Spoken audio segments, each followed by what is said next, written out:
সম্পদের পরিমাণের উপর ভিত্তি করে এই তালিকাটি প্রকাশ করেছে ইংরেজি সাইট টপ রিসেস্ট। সেখানে বাংলাদেশের সবচেয়ে ধনী তারকাদের তালিকা প্রকাশ করা হয়। তালিকায় নাম আছে হালের ক্রেস শাকিব খান, চঞ্চল চৌধুরী, ববিতা, বিপাশা হায়াত ও মোশাররফ করিমের নাম। শাকিব খান ঢাকাইয়া সিনেমার নাম্বার 1 হিরো। মান্না মারা যাওয়ার পর থেকেই ঢালিউডকে শাসন করেছেন তিনি।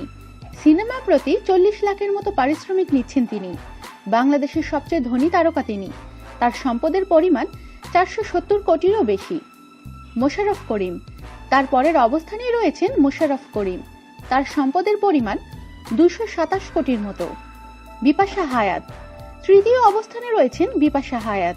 তার সম্পদের পরিমাণ 180 কোটির মতো। ববিতা চতুর্থ অবস্থানে রয়েছেন চিত্রনায়িকা ববিতা। তার সম্পদের পরিমাণ প্রায় 150 কোটির মতো। চঞ্চল চৌধুরী এর পরে রয়েছেন চঞ্চল চৌধুরী। তার সম্পদের পরিমাণ 75 কোটি টাকা। আমাদের সাথেই থাকুন আর সাবস্ক্রাইব করুন।